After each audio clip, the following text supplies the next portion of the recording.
India बोल रहा है मैं उस खबर की बात जो हर बच्चे, हर पेरेंट्स, हर टीचर से जुड़ी हुई है, क्योंकि परीक्षाओं का सीजन शुरू होने वाला है, जिसका प्रेशर बच्चे पर तो होता ही है, लेकिन साथ ही साथ टीचर पर भी और पेरेंट्स पर भी होता है। इसी प्रेशर को कम करने के लिए प्रधानमंत्री मोदी ने आज परीक्षा पर चर्चा की, छात्रों को सक्सेस का फॉर्मूला बताया, उनके हर सवाल का जवाब दिया, जिससे छात्र परीक्षा से पहले होने वाली घबराहट, तनाव, इन सब से मुक्ति पा सकते हैं। क्योंकि जब मोदी खुद मेंटर हो तो फिर किस बात की टेंशन होगी। सबसे पहले आपको तस्वीर दिखाते हैं दिल्ली के प्रगति मैदान की। जल्दी से तस्वीर लिखा जाए, आइए वॉल पर। और यह तस्वीर देखिए जब प्रधानमंत्री नरेंद्र मोदी हजारों बच्चों के बीच थे। दिल्ली के प्रगति मैदान की तस्वीरें। भारत मंडपम में परीक्षा पे चर्चा कार्यक्रम का आयोजन हुआ। पीएम मोदी ने बच्चों को गुरु मंत्र दिए, उनके सवालों का जवाब दिया, अभिभावकों, शिक्षकों से संवाद किया। रील्स से लेकर इलेक्ट्रॉनिक गैजेट्स, कंपटीशन समेत तमाम मुद्दों पर आज प्रधानमंत्री ने खुलकर बातचीत की। प्रधानमंत्री मोदी ने छात्रों से संवाद से पहले उनके बनाए प्रोजेक्ट्स देखे, उनके बारे में जाना और फिर उनकी सराहना भी की। कई छात्रों ने इनोवेटिव प्रोजेक्ट्स बनाए थे, जिनमें वायुपुत्र डिवाइस, डोर लॉक सिस्टम जैसे कई प्रोजेक्ट शामिल थे, जिसकी तस्वीरें इस वक्त आप देख रहे हैं। और इसके अलावा खेलो इंडिया, जरा फुल स्क्रीन तस्वीरें दिखाइए किस तरह से प्रधानमंत्री बच्चों के बीच थे। जो तमाम बच्चे हैं, ये देश के अलग अलग कोनों से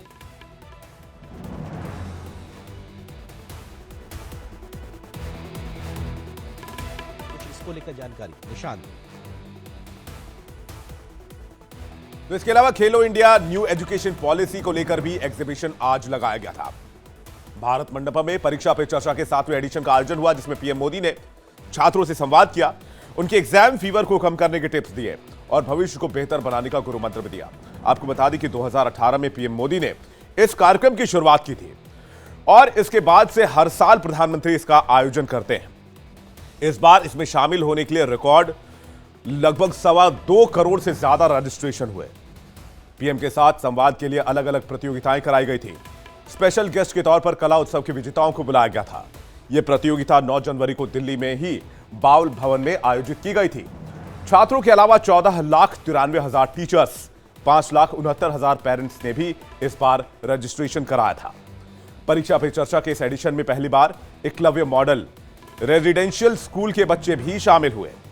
परीक्षा पे चर्चा में मेंटर मोदी से बच्चों ने जब तैयारी और सेहत में संतुलन बनाने को लेकर सवाल किया तो उन्होंने पर्याप्त नींद लेने की सलाह दी और नींद जल्दी आए, इससे रील्स से दूर रहने को कहा। वही रील्स जो आजकल हमारे आपके हर किसी के मोबाइल फोन में है और लोग घंटों उस पर व्यतीत करते हैं। इसलिए प्रधानमंत्री का यह बयान आपको सुनना चाहिए। कितना ही पढ़ना क्यों ना हो, लेकिन नींद को कभी भी कम मत आंकिए। जब अपनी मम्मी हमको कहती हैं कि सो जाओ, तो उसका इंटरफेरेंस मत मानिए। ज्यादातर स्टूडेंट का ईगो इतना हर्ट हो जाता है कि तुम कौन होती हो। लेकिन ये पक्का है कि नींद के विषय में भी अगर एक बार रील पर चढ़ गए, एक के बाद एक रील देखते ही गए, छुपाना चाहते हो ना।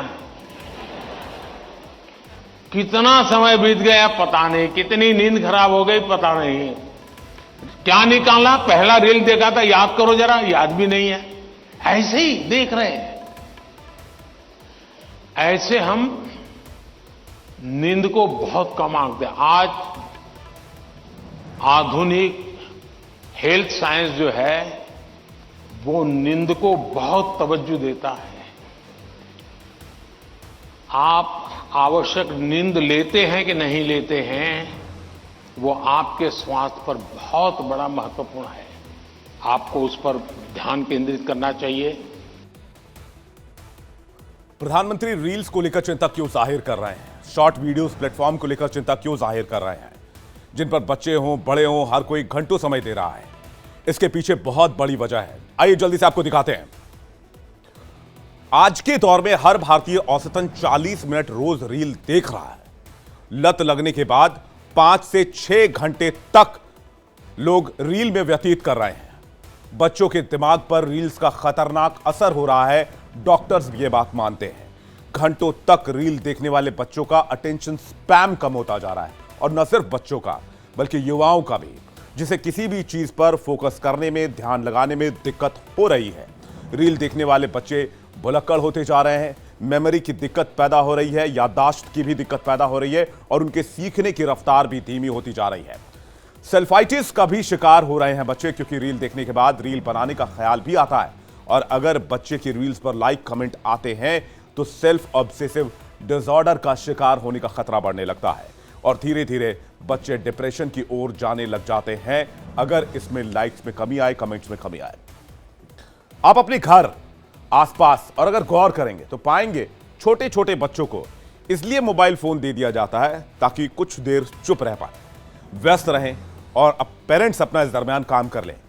लेकिन यह उनके मानसिक विकास के लिए तो घातक है ही, उनके शारीरिक विकास में भी बाधक बनता है। ज्यादातर सोशल मीडिया प्लेटफॉर्म 13 साल से ज्यादा उम्र वाले यूजर को ही अपना अकाउंट बनाने की अनुमति देते हैं।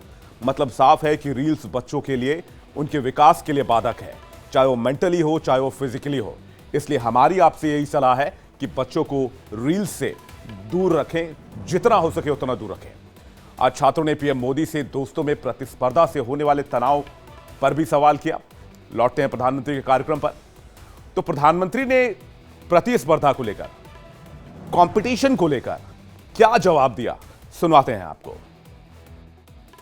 अगर जीवन में चुनौतियां न हो, स्पर्धा न हो, तो फिर जीवन बहुत ही प्रेरणाहीन बन जाएगा, चेतनाहीन बन जाएगा। कंपटीशन होनी ही चाहिए। लेकिन जैसे एक सवाल में पूछा कालीकट से बच्ची ने, हेल्दी कंपटीशन, कि आपके दोस्त से आपको किस चीज की स्पर्धा है भाई? मान लीजिए 100 मार्क्स का पेपर है। अगर आपका दोस्त 90 ले गया तो क्या आपके लिए 10 मार्क बचा है क्या? आपके लिए 10 मार्क बचा है क्या? आपके लिए भी तो 100 है ना? तो आपको उससे स्पर्धा नहीं करनी है, खुद से करनी है। लेकिन परीक्षा के दरमियान सबसे ज्यादा जो सवाल होता है, सबसे ज्यादा टेंशन होता है, वो इस बात का होता है कि प्रेशर कितना कोई ले रहा है। छात्र प्रेशर में होते हैं, पेरेंट्स प्रेशर में होते हैं, और तनाव मुक्त कैसे रहें, यह सबसे बड़ा सवाल है। इस सवाल का भी प्रधानमंत्री ने जवाब दिया। तो मेरी सभी पेरेंट्स से अपेक्षा है और मेरा सुझाव है कि आप उसको अपनी मस्ती में जीने दीजिए। एग्जाम देने जा रहा है तो उत्साह उमंग के साथ चला जाए, बस जो उसकी रोजमर्रा की आदत है वैसा ही रहे वो। फिर जो सिंसियर स्टूडेंट है उनका प्रॉब्लम क्या होता है? दरवाजे तक किताब छोड़ते नहीं, दरवाजे तक। अब आप अचानक इस प्रकार से इवन रेलवे स्टेशन पर भी जाते हैं ना, तो कभी ट्रेन की एंट्री और आपकी एंट्री ऐसा होता है क्या? आप 5-10 मिनट पहले जाते हैं, प्लेटफॉर्म पर खड़े रहते हैं, कहां आपका डिब्बा आएगा उसका अनुमान लगाते हैं, फिर उस जगह पे जाते हैं, फिर सोचते हैं कि पहले कौन सा लगेज अंदर ले जाऊंगा, फिर कौन सा, यानी मन आपका तुरंत अपने आप को ट्रेन आने से पहले ही सेट करने लग जाता है। वैसे ही आपका जो एग्जामिनेशन हॉल है, हो सकता है वो कोई सुबह से आपके लिए खोल के नहीं रखेंगे, लेकिन 10-15 मिनट पहले तो अलाउ कर ही देते हैं। तो आराम से जैसे ही खुले अंदर पहुंच जाइए और आराम से बैठिए, मस्ती से। जरा पुरानी कोई हंसी मजाक की चीजें हैं तो उसको जरा याद कर लीजिए, और दोस्ती बगल में तो एक आध चुटकुला सुना दीजिए। हंसी मजाक में पल 5-10 मिनट बिता दीजिए। कुछ नहीं है जान पाने, कम से कम एक डीप ब्रीथिंग करिए, बहुत गहरा सांस लीजिए, धीरे धीरे 8-10 मिनट खुद के लिए जिए। आप खुद में खो जाइए, एग्जाम से बाहर निकल जाएंगे। और फिर जब आपके हाथ में क्वेश्चन पेपर आएगा तो आप कंफर्ट होंगे। प्रधानमंत्री का ये कार्यक्रम काफी लंबे देर तक चला, तो प्रधानमंत्री के इस कार्यक्रम का पूरा क्रक्स मैं आपको जल्दी से बता देता हूं। प्रधानमंत्री की वो बड़ी बातें जो अभी तक के बयान में मिस हो गई, जो हम आपको नहीं दिखा पाए। प्रधानमंत्री के इस कार्यक्रम में उन्होंने बताया कि जीवन में कंपटीशन बहुत जरूरी है, लेकिन कंपटीशन खुद से करें, खुद को तैयार करें। दोस्तों से कंपटीशन नहीं करें, दोस्तों से इंस्पिरेशन लें, यानी जो उनकी अच्छी बात है वो उनसे सीखें। पेरेंट्स बच्चों को हर समय समझाने से बचें। शिक्षक क्लास का माहौल खुशनुमा बनाकर रखें। पेपर देने से पहले मन को शांत करें, डीप ब्रीदिंग करें और गलतियों से बचें। गैजेट्स में ना उलझें, लिखने की प्रैक्टिस भी करें। न्यूट्रिशन और एक्सरसाइज पर विशेष ध्यान रखें। मोबाइल की तरह शरीर को भी चार्ज करें और पर्याप्त नींद लें। करियर सिलेक्शन में खुद पर विश्वास करें, क्योंकि आप आपके सबसे बड़े मददगार साबित हो सकते हैं और आप ही आपके सबसे बड़े मददगार हैं।